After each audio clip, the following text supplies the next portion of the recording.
Hey guys, welcome to a great lesson in the After Effects course. This is Phil Ebener from videoschoolonline.com. If you haven't already, check out videoschoolonline.com for lots of free articles, podcasts, videos, and more to help you make better videos. But let's get into our topic tonight, which is lighting in After Effects. After Effects has a lot of different options for adding lights to our compositions, and you can do a lot of things with them. Basically, if you're creating 3D environments, you can light different objects. It's basically like creating a set in virtual reality, or you can just use it to light 2D videos or compositions in interesting ways. So let me show you how to do that. So first I have this image of this rabbit that I photographed in Joshua Tree, California when I was camping there recently. And so I just laid this photo into our composition. Before we add lights, we have to make sure that whatever layers we want affected by the lights are turned on to 3D. So they're 3D layers. So click that cube right there. Then go up to Layer, New, Light. And you'll get this dialog box with the options for the lights, and you can name it whatever you want. And then there's different types of lights: spot, parallel, point, and ambient. Basically, let's start off with the spot, and we'll go through the rest later, but the spot is the main one you're going to be using. Ambient will basically add light to the entire composition at once in an even way, but spot, parallel, and point have some interesting forms of the light. You can change the color of the light, but for now I'm just going to use white light. You can change the intensity, and all these things you can change later. So I'm just going to leave all of these, and we can see what it looks like. So there you have our spotlight. And when you add it, it comes down here to our timeline, and as you probably could guess, you can keyframe any of these options. So the intensity, the color, the angle, all of those things.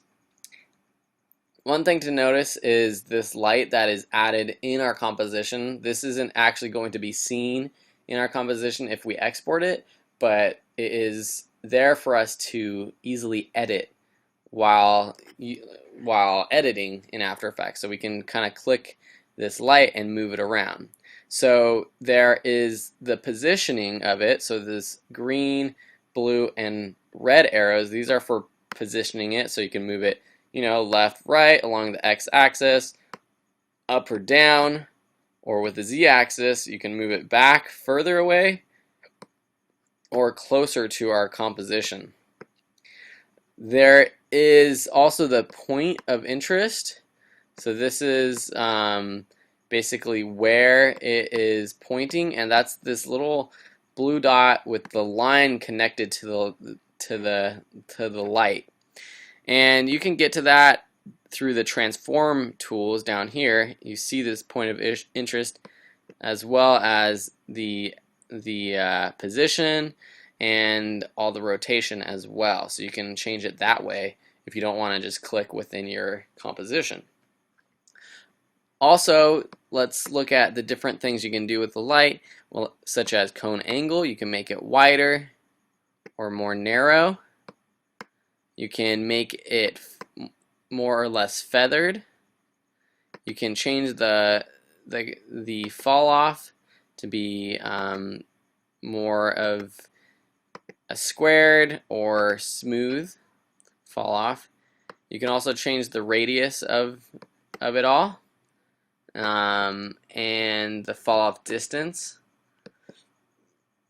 and you can turn shadows on. We'll talk about that another time, and these other options have to do with the shadows as well. So the main things you want to look at are the cone angle, which is how wide or big your light is actually, and the cone feathering, and the intensity as well, because you can turn down the intensity if you want.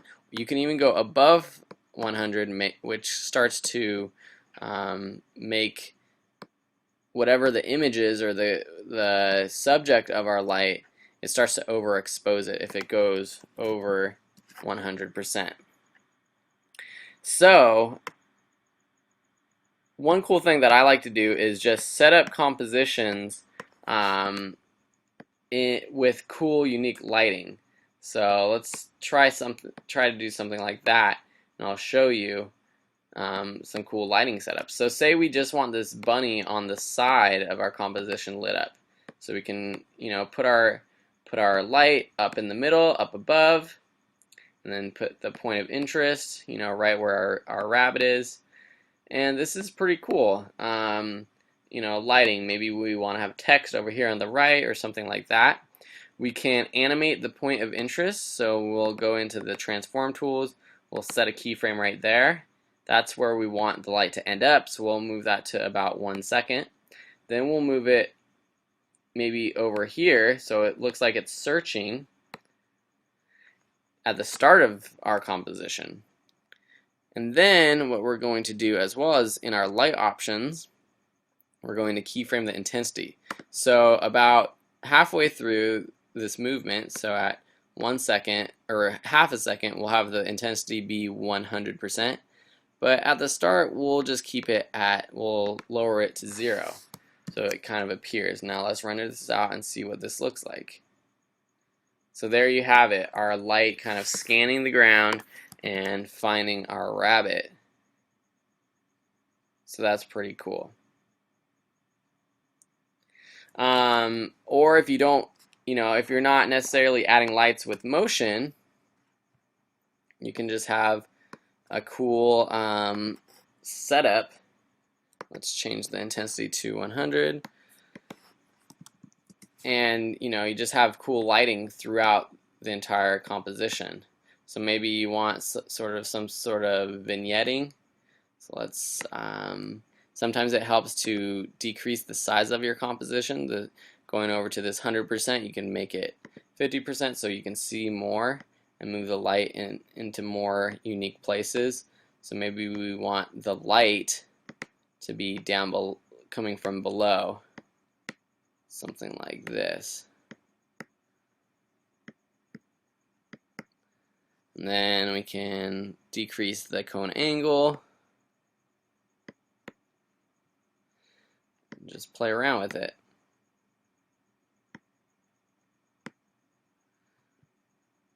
So, you get the idea. It's, again, something you just have to play around with